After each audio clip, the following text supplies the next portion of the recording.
सभी को नमस्कार।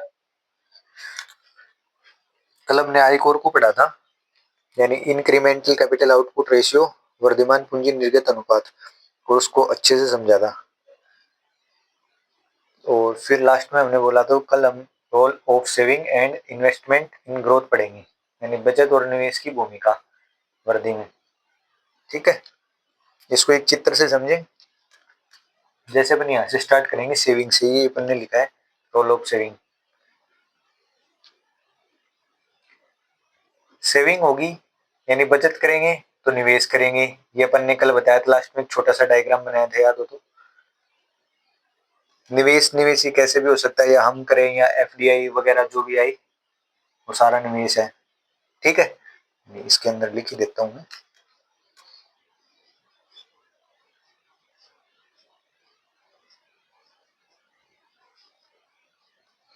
एफडीआईटीसी जो भी आएगा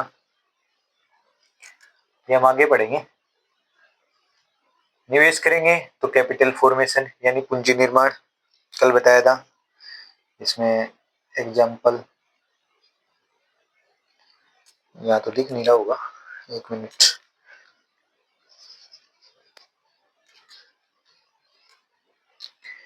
जैसे इसके अंदर अगर एग्जाम्पल देखें अपन, एग्जाम्पल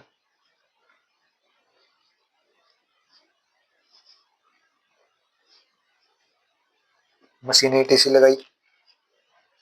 अरे भाई निवेश करेंगे तो निवेश कैसे करेंगे, यानी कुछ न कुछ लगाएंगे, वही तो निवेश है। मशीन लगा ली।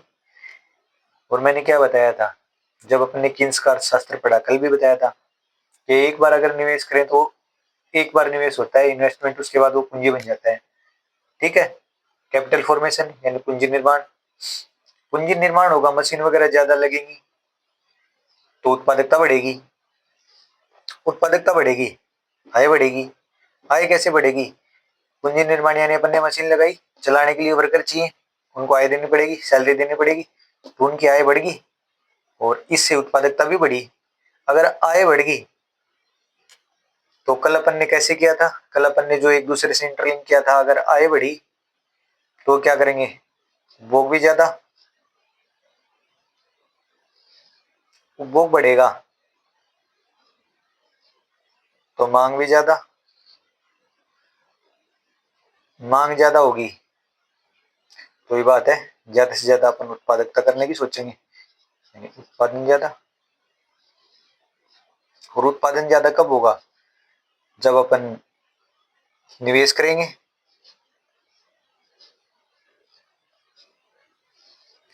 निवेश करेंगे तो वही बात, जीडीपी भी बढ़ेगी और उत्पादन ज्यादा होगा तो इसके अंदर जीडीपी भी बढ़ेगी, जीडीपी। ठीक है, और निवेश कब होगा, जब सेविंग होगी तभी तो निवेश होगा। तो बन गया ना चक्कर। इस हिसाब से पढ़ते हैं। ठीक है, अब कैपिटल फॉर्मेशन किस पे डिपेंड करता है, कल अपन ने पढ़ा था आई कोर पे। ठीक है, अपन ने बताया था अगर आई कोर का मान ज्यादा तो पूंजी की उत्पादकता कम, विपरीत संबंध बताया था इनमें। ठीक है, यानी कि बचत ग्रोथ को निर्धारित करती है, बचत वृद्धि यानी ग्रोथ को निर्धारित करती है। ठीक है, यही है मुख्य कारक। अगर बचत नहीं होगी तो निवेश नहीं होगा, और अगर निवेश की कमी है तो पूंजी निर्माण नहीं होगा, और पूंजी निर्माण नहीं होगा तो उत्पादकता में गिरावट, और उत्पादकता में अगर गिरावट होगी तो आय का स्तर भी कम, और आय का स्तर कम तो फिर सीधी सी बात है ग्रोथ में तो कमी आएगी, क्योंकि मांग नहीं होगी, मांग नहीं होगी, उपभोग नहीं करेंगे, आय कम होगी तो मांग नहीं होगी, मांग नहीं होगी तो उत्पादन नहीं होगा, उत्पादन नहीं होगा तो ग्रोथ कैसे होगी, है वो उतना ही नहीं बिक रहा तो ज्यादा कौन करेगा भाई। ठीक है, जुड़ गया। इस हिसाब से इंटरलिंक करके पढ़ो, अच्छे से समझ आएगा इकोनॉमी। ठीक है, अगर इसमें एक और भी फैक्ट है, अगर मान लो बचत है, अगर हम बचत ही बचत ज्यादा करेंगे, बहुत ज्यादा करेंगे तो मांग कम होगी। ठीक है, लेकिन निवेश तो बढ़ेगा। ठीक है, तो इसलिए यहीं से स्टार्ट करते हैं इस चक्कर को।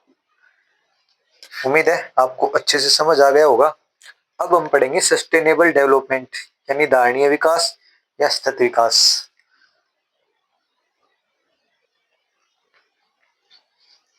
अब है सस्टेनेबल डेवलपमेंट, सतत विकास, धारणीय विकास या संपोषणीय विकास।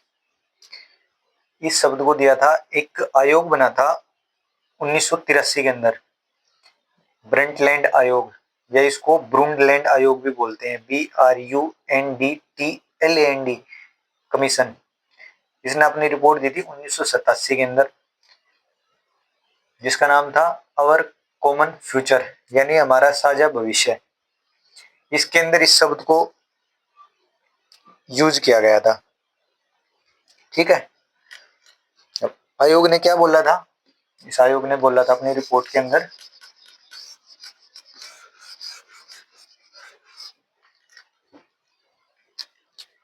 Inter generational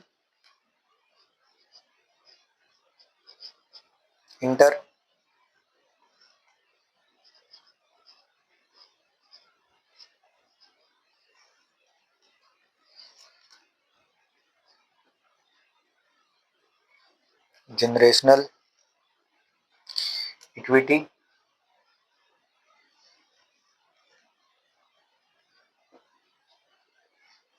equity in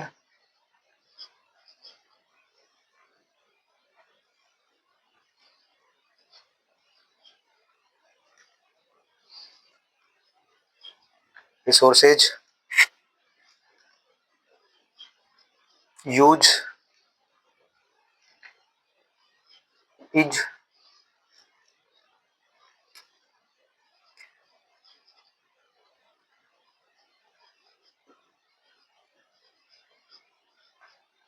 sustainable development, यानी हिंदी में संसाधनों के इस्तेमाल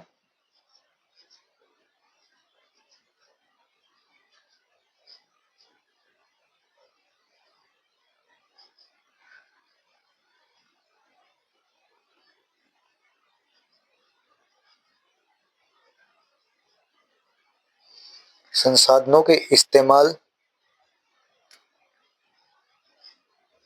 में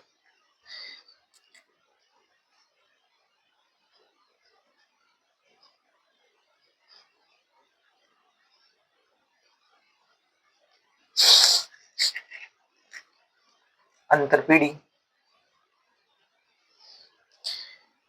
क्षमता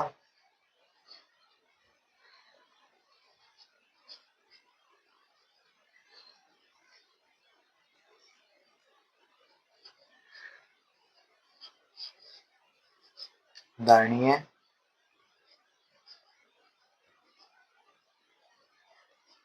विकास है, ये बोला था इसमें। ठीक है, जो ब्रूंटलैंड आयोग बना था या ब्रंटलैंड आयोग बना था उसने ये बोला था।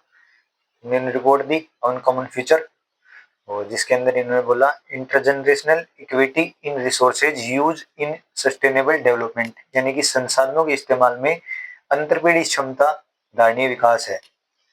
अब इसको मैं समझाता हूँ अच्छे से। ठीक है, इन्होंने क्या बोला, आ गया समझ? अब इसको मैं अच्छे से समझाता हूँ।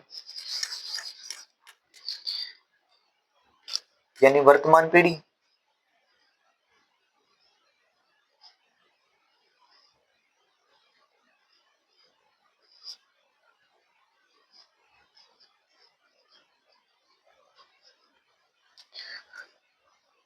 प्रेजेंट जनरेशन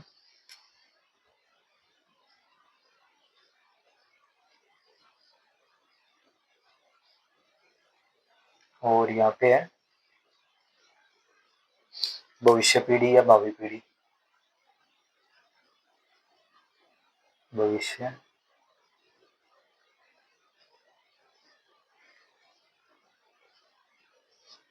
या भावी पीढ़ी फ्यूचर जनरेशन।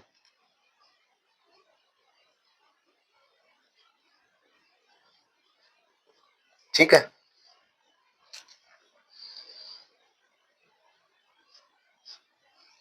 इक्वल यानी बराबर क्या, रिसोर्सेज यूज।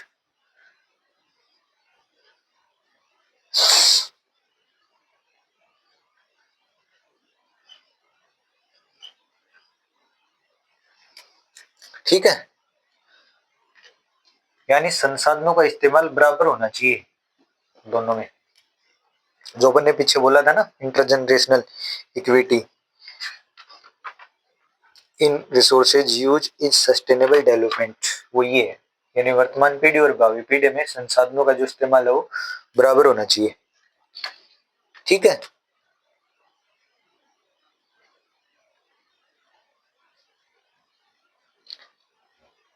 और इसी आयोग को एक और नाम से भी जाना जाता है, जिसको बोलते हैं United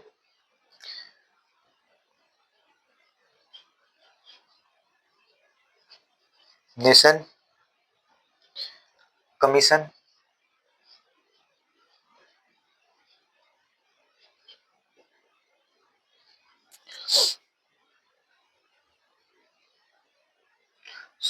COMME commission on environment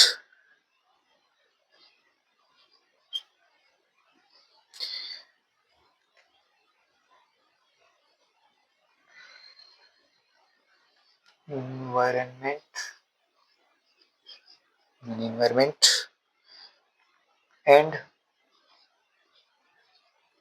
development.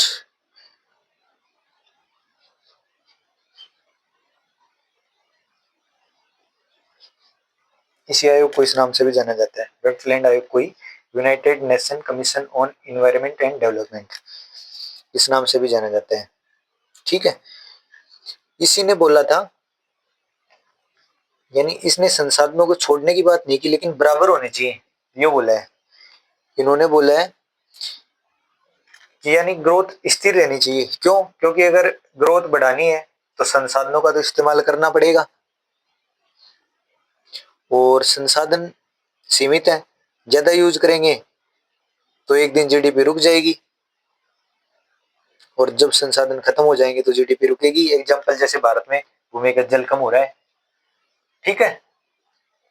ये था सस्टेनेबल डेवलपमेंट यानी सतत विकास। अब कल हम पढ़ेंगे कार्बन क्रेडिट। ठीक है। उम्मीद है ये आपको अच्छे से समझ आया होगा। आज हमने role of saving and investment in growth और सस्टेनेबल डेवलपमेंट यानी सतत विकास को पढ़ा। तो आज के लिए इतना ही।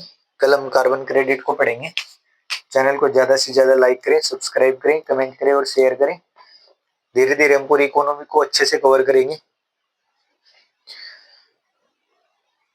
ठीक है। और बेल आइकन को जरूर दबाएं ताकि हमारी कोई भी वीडियो आए तो उसका नोटिफिकेशन आपको मिल जाए। तो सभी को धन्यवाद।